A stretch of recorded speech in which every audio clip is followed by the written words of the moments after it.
Good morning everyone.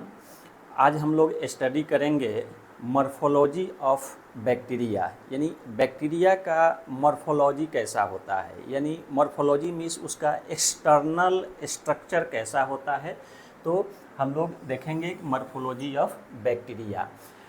ये morphology जो है ये 2 वर्ड्स से बना है, यानी morphology is made up of 2 words, 2 शब्द से मिलके बना है, morph and logy. Morph means होता है एक्सटर्नल स्ट्रक्चर और लॉजी मीन्स क्या होता है, लोगस से बना हुआ है, जिसका मतलब होता है कि स्टडी। तो इस टॉपिक में हम लोग देखेंगे कि बैक्टीरिया का एक्सटर्नल स्ट्रक्चर कैसा होता है, वो बैक्टीरिया देखने में कैसा लगता है, राउंड है कि रॉड शेप्ड है या कोमा शेप्ड है या कॉइल फॉर्म में है, कैसा है, ये हम लोग इस चैप्टर में हम लोग पढ़ेंगे। तो एक्चुअली बैक्टीरिया के मॉर्फोलॉजी का जब हम लोग स्टडी करते हैं तो फर्स्ट ऑफ ऑल उस माइक्रो ऑर्गेनिज्म का, उस बैक्टीरिया का हमें कल्चर करना पड़ता है। कल्चर मीन्स होता है, माइक्रोबायोलॉजी में कल्चर का मीनिंग होता है ग्रोथ ऑफ माइक्रो ऑर्गेनिज्म्स, यानी माइक्रो ऑर्गेनिज्म्स का हम लोग क्या करते हैं, ग्रोथ कराते हैं। And there are 2 types of culture, 2 तरह का कल्चर होता है। एक को बोलते हैं इन विट्रो कल्चर और दूसरा इसमें आता है इन वीवो कल्चर। तो इन विट्रो कल्चर का मतलब हुआ कि हम लोग माइक्रो ऑर्गेनिज्म का या बैक्टीरिया का हम लोग क्या करते हैं, ग्रोथ कराते हैं, कल्चर करते हैं। कहाँ? लैब में। जब हम लैब में ग्रोथ कराते हैं माइक्रो ऑर्गेनिज्म का तो उसको हम लोग बोलते हैं इन विट्रो कल्चर। जब उसी माइक्रो ऑर्गेनिज्म का हम ग्रोथ कराएंगे किस में, किसी एनिमल मॉडल में, जैसे माइस में, चूहा में, या जैसे हामस्टर माइस होता है, जैसे बाल्बसी माइस होता है, ठीक है। तो उसमें जब हम लोग ग्रो कराते हैं तो उसको हम लोग बोलते हैं इन वीवो कल्चर। अब ये आता है कि इन विट्रो कल्चर और इन वीवो कल्चर हम क्यों करते हैं। हम इन विट्रो कल्चर या इन वीवो कल्चर इसलिए करते हैं कि उस बैक्टीरिया का हम लोग क्या कर सकें, स्टडी कर सकें। क्यों क्या स्टडी करेंगे कि उसकी पैथोजेनेसिटी क्या है। तो यहाँ पर हम लोग देखेंगे कि जब मॉर्फोलॉजी ऑफ बैक्टीरिया का स्टडी करते हैं तो फर्स्ट ऑफ ऑल हमें क्या करना होगा, कल्चर करना होगा माइक्रोबायोलॉजी का, इन विट्रो कल्चर करना होगा। इन विट्रो कल्चर कहाँ करते हैं, लैब में हम लोग करते हैं। तो इन विट्रो कल्चर करने के लिए या लैब में माइक्रो ऑर्गेनिज्म का ग्रोथ कराने के लिए, क्यों, जब माइक्रो ऑर्गेनिज्म का हम ग्रोथ कराएंगे तब उसको हम लोग उसका मॉर्फोलॉजी देखते हैं कि उसका एक्सटर्नल स्ट्रक्चर कैसा है, वो देखने में कैसे लगता है। तो कोई भी माइक्रो ऑर्गेनिज्म का, जैसे बैक्टीरिया का अगर हमें ग्रोथ कराना है, उसका इन विट्रो कल्चर करना है, तो इन विट्रो कल्चर के लिए सबसे पहले क्या चाहिए, हमको मीडियम चाहिए या मीडिया। मीडियम जो है सिंगुलर टर्म है, तो एक मीडियम यूज करेंगे, उसके लिए मीडियम टर्म यूज करते हैं। बहुत सारा अगर मीडियम यूज कर रहे हैं उसके लिए हम लोग मीडिया टर्म यूज करते हैं। तो कल्चर करने के लिए सबसे पहले क्या चाहिए, मीडिया चाहिए या मीडियम चाहिए, और सैंपल चाहिए कि कौन सा सैंपल है जिसमें माइक्रो ऑर्गेनिज्म है, बैक्टीरिया है, जिसको हमें ग्रो कराना है। जैसे हो सकता है सॉइल से हमको माइक्रो ऑर्गेनिज्म का ग्रो कराना हो, वाटर से ग्रो कराना हो, एयर से ग्रो कराना हो, या बॉडी फ्लूइड से कराना हो, जैसे स्पूटम हुआ, यूरिन हुआ। तो इसका हम लोग कल्चर करते हैं। कल्चर करने के लिए जो उसके लिए पार्टिकुलर कोई मीडियम होगा, हो सकता है सॉलिड मीडियम हो सकता है लिक्विड मीडियम हो सकता है सेमी सॉलिड हो सकता है बाईफेजिक हो, मोनोफेजिक हो। तो ये मीडियम हम लोग यूज करते हैं। तो ये चैप्टर जो है मीडिया प्रिपरेशन, ये हम लोग दूसरे क्लास में हम लोग देखेंगे। यहाँ देखेंगे मॉर्फोलॉजी ऑफ बैक्टीरिया। तो बैक्टीरिया का जब हम लोग कल्चर करते हैं, कल्चर करके और जब उसको हम लोग देखते हैं, कल्चर कैसे करेंगे, मीडियम प्रिपरेशन कर लिया, मीडियम प्रिपरेशन करने के बाद उसमें सैंपल को इनोकुलेट कर देते हैं, और सैंपल को जब इनोकुलेट कर देंगे और उस सैंपल को इनोकुलेट करने के बाद उसको हम लोग इंक्यूबेटर में रख देते हैं 37 डिग्री सेल्सियस पे, ठीक है। 24 आवर्स या 48 आवर्स पे हम लोग 24 टू 48 आवर्स तक हम लोग देखते हैं किसी बैक्टीरिया का। जब उसमें ग्रोथ आ जाता है तो ग्रोथ को हम लोग देखेंगे, तो ग्रोथ को देखते हैं। तो ये बैक्टीरिया का जो मॉर्फोलॉजी होता है डिपेंड्स अपॉन देयर साइज, उसका साइज कैसा है उस पर उसका मॉर्फोलॉजी डिपेंड करता है। तो depend on the their their shape, उसका शेप कैसा है बैक्टीरिया का, उस पर उसका मॉर्फोलॉजी क्या करता है, ये डिपेंड करता है। अब ये मॉर्फोलॉजी देखेंगे कितने तरह का हो सकता है। ये सेवरल टाइप्स का, बहुत तरह के मॉर्फोलॉजी होता है, यानी बैक्टीरिया देखने में कैसा लगता है ये कई तरह का होता है।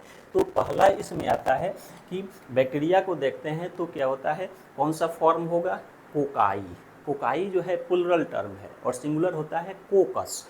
तो ये कोकाई जो है या कोकस जो है, ये इस कोकस KOKKOS कोकस से बना रहता है, बना हुआ है। इस कोकस का मीनिंग होता है बेरी, ठीक है।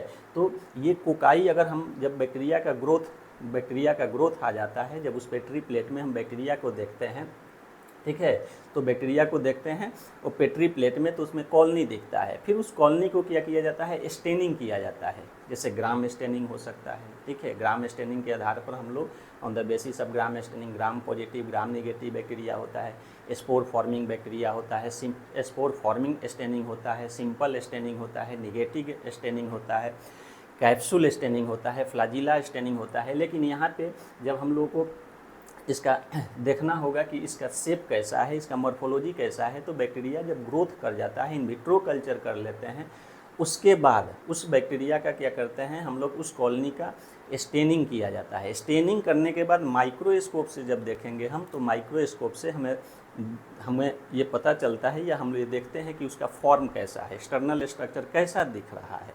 तो जब हम माइक्रोस्कोप से देखते हैं तो वो कोकाई फॉर्म में दिख सकता है, ठीक है। वो जो होता है बैसिलस फॉर्म में या बैसिलाई फॉर्म में दिख सकता है, ठीक है।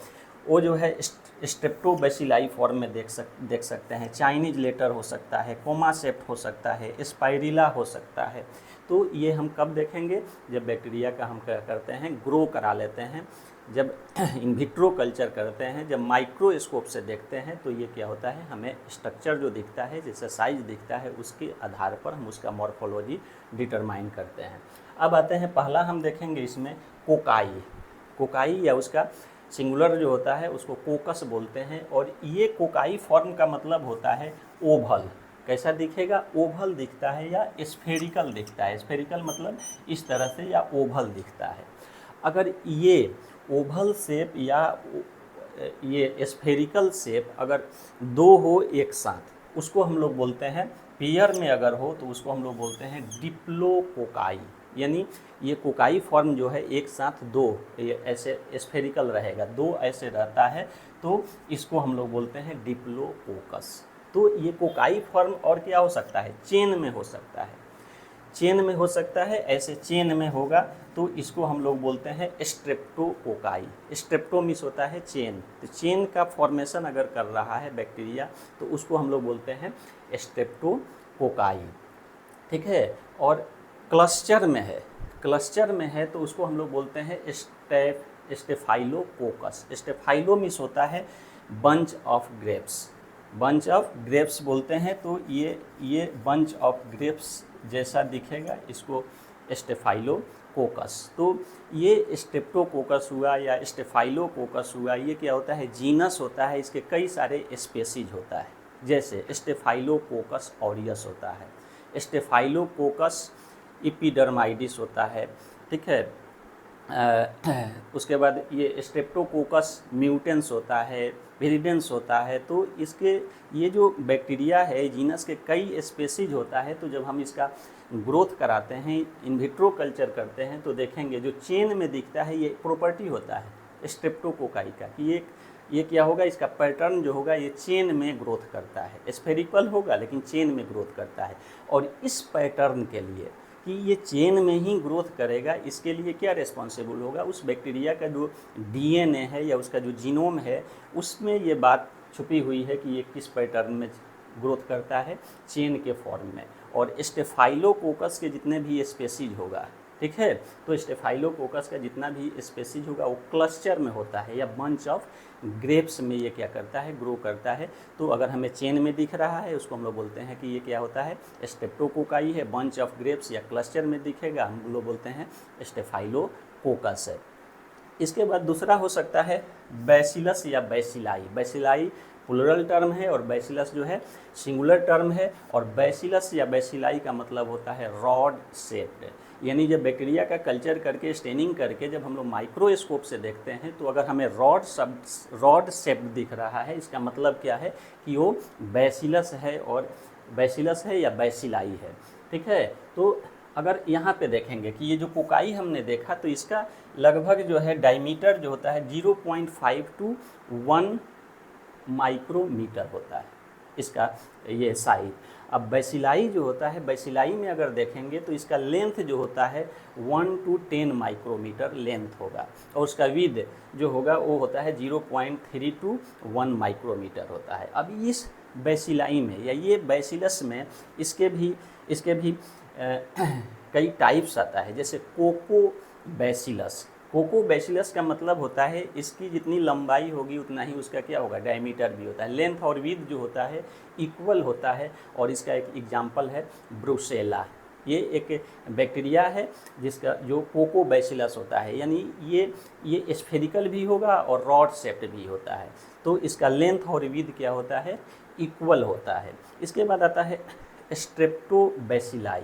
ये स्ट्रेप्टोबैसिलाई जो होगा, स्ट्रेप्टो यहाँ पढ़ा था कि क्या स्ट्रेप्टोकोकस, तो स्ट्रेप्टोकोकस जो होता है क्या होता है, चेन में होता है। तो ये अरेंज इन चेन, स्ट्रेप्टोबैसिलाई जो होता है चेन में अरेंज होता है, ठीक है। इसका एग्जाम्पल हो गया स्ट्रेप्टोकोकस होता है, ठीक है। दूसरा इसमें आता है इसका टाइप्स में, ये बैसिलस या बैसिलाई का टाइप्स जो होता है इसमें आता है चाइनीज लेटर। कुछ माइक्रो ऑर्गेनिज्म, कुछ बैक्टीरिया ऐसा होता है जिसका साइज अगर उसको हम कल्चर करके माइक्रोस्कोप से देखते हैं तो देखने में लगता है कि चाइनीज लेटर जैसा। जैसे चाइनीज लेटर में ऐसे कोई एक पर्टिकुलर एंगल पर ये अरेंज दिखता है ये बैक्टीरिया, जैसे कोराइन बैक्टीरिया। कोराइन बैक्टीरिया जो होता है ये जीनस है, जैसे कोराइन बैक्टीरियम डिप्थेरिया। डिप्थेरिया उसका स्पेसीज है। अगर इसका कल्चर आया हुआ है, इसका अगर ग्रोथ आया हुआ है, अगर स्टेनिंग करते हैं तो इसका जो शेप दिखता है ये कैसा दिखता है, चाइनीज लेटर के जैसा दिखता है, ठीक है। जैसे चाइना में जैसे लिखते हैं तो वैसे लेटर के जैसा दिखता है। इसके बाद आता है कुछ माइक्रो ऑर्गेनिज्म है जो देखने को लगता है कोमा शेप्ड। कोमा जो हम लोग कोमा देते हैं लिखते हैं वैसे ये दिखने में लगता है। जैसे इसके लिए हो गया विब्रियो, विब्रियो जीनस हो गया, कॉलरा उसका स्पेसीज हो गया। विब्रियो कॉलरा को अगर देखा जाए तो वो कोमा शेप दिखता है, ठीक है। और उसके बाद आता है इसी में ये बैसिलस और बैसिलाई में आता है ये स्पाइरिला। इसमें हमने देखा कोको बैसिलस देखा, स्ट्रेप्टो बैसिलाई देखा, चाइनीज देखा, उसके बाद कोमा शेप दिखा, उसके बाद आता है स्पाइरिला। ये सब बैक्टीरिया का शेप है, मॉर्फोलॉजी है इसका, देखने में ऐसे लगता है। स्पाइरिला का मतलब होता है रिजिड स्पाइरल फॉर्म। इस तरह से स्पाइरल फॉर्म में ये दिखता है बैक्टीरिया, ठीक है। और इसका लेंथ देखेंगे तो 3 to 4 माइक्रोमीटर होता है। तो ये हमने पहले देखा कि कोकाई फॉर्म, प्लूरल या सिंगुलर जो होता है कोकस होता है। उसके बाद देखा कि ये बैसिलाई होता है, बैसिलाई या बैसिलस ये क्या होता है, रॉड शेप्ड होता है, ठीक है। उसके बाद इस बैसिलाई में या बैसिलस में देखा कि बैसिलस सिंगुलर टर्म है, बैसिलाई प्लूरल टर्म है। इसमें जो एक शेप आता है वो होता है कोको बैसिलस। उसके बाद आता है स्ट्रेप्टो बैसिलस, उसके बाद आता है चाइनीज लेटर, उसके बाद आता है कोमा शेप्ड, उसके बाद आता है स्पाइरिला। इसके अलावा और भी कई फॉर्म होता है बैक्टीरिया का जो हम स्टेनिंग करके जब माइक्रोस्कोप में देखते हैं तो एक आता है जिसको हम लोग बोलते हैं स्पाइरोकीट। स्पाइरा मीन्स होता है क्वाइल, और ये काइट मतलब होता है हेयर, मतलब ये हेयर लाइक स्ट्रक्चर दिखता है इसका, जिसको हम लोग बोलते हैं स्पाइरोकीट। और इस स्पाइरोकीट का अगर एग्जाम्पल देखेंगे तो इसका एग्जाम्पल होता है ट्रेपोनेमा। ट्रेपोनेमा जो है ये बैक्टीरिया का एक जीनस है, इसके कई स्पेसीज होता है, जिसमें सबसे मोस्ट एक स्पेसीज होता है जिसको बोलते हैं ये ट्रेपोनेमा पैलिडम, ठीक है। ट्रेपोनेमा पैलिडम, तो उसको अगर हम लोग देखेंगे तो क्या होता है, क्वाइल स्ट्रक्चर दिखता है, हेयर होगा और क्वाइल ऐसे क्वाइल जैसा इसका स्ट्रक्चर दिखता है। तो ये हो गया स्पाइरोकीट। लेकिन ये कब स्ट्रक्चर दिखते हैं कि जब हम इन विट्रो कल्चर कर लेंगे, उसका जब हम स्टेनिंग करते हैं माइक्रोस्कोप से देखते हैं तो ये स्ट्रक्चर हमें दिखता है। तो जो स्ट्रक्चर दिखेगा हमको, जैसा उसका शेप साइज दिखेगा, on the basis of that हम ये क्या करते हैं, उसका मॉर्फोलॉजी जो है उसको डिटरमाइन करते हैं। इसके बाद एक आता है एक्टिनोमाइसिटीज। एक्टिनोमाइसिटीज, एक्टीज मीन्स होता है रे, और ये माइकस मीन्स होता है फंगस। ये है बैक्टीरिया, लेकिन ये क्या होता है कि ये फंगस जैसा दिखता है। जैसे इसमें ब्रांचिंग, इसको बोल सकते हैं कि ये एक्टिनोमाइसिटीज जो होता है ये जो होता है ब्रांचिंग फिलामेंटस बैक्टीरिया होता है। ये बैक्टीरिया है, इसमें फिलामेंट का ब्रांचिंग जैसा दिखता है, जैसे कि फंगस में दिखता है, ठीक है। तो ये आता है एक्टिनोमाइसीटिस में। इसके बाद आता है एक बैक्टीरिया है जिसको बोलते हैं माइकोप्लाज्मा, ठीक है। ये माइकोप्लाज्मा जो है, ये माइकोप्लाज्मा का कोई डिफिनिट शेप साइज इसका नहीं होता है। क्यों? क्योंकि इस माइकोप्लाज्मा में, ये जो माइकोप्लाज्मा है, ये माइकोप्लाज्मा में सेल वॉल जो है एब्सेंट रहता है, या कह सकते हैं कि सेल वॉल डेफिशिएंट ये माइक्रो ऑर्गेनिज्म है।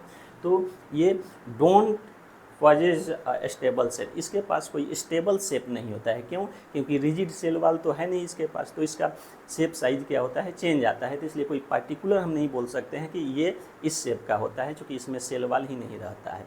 तो हमने ये देखा कि मॉर्फोलॉजी ऑफ बैक्टीरिया में कि बैक्टीरिया का जो होगा मॉर्फोलॉजी कैसा होगा, एक्सटर्नल स्ट्रक्चर कैसा होगा on the basis of shape.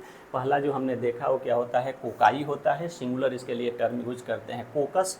उसके बाद देखा बैसिलाई, बैसिलाई या बैसिलस सिंगुलर टर्म है, बैसिलाई प्लूरल टर्म है। और उसके बाद हमने देखा कोको बैसिलस, स्ट्रेप्टोबैसिलस, चाइनीज लेटर जैसा दिख सकता है, कोमा शेप दिख सकता है, स्पाइरेला फॉर्म में दिख सकता है, स्पाइरोकीट्स हो सकता है, एक्टिनोमाइसीटीज हो सकता है, और ये माइकोप्लाज्मा हो सकता है। ये है मॉर्फोलॉजी ऑफ बैक्टीरिया, बैक्टीरिया का morphology. Thank you so much.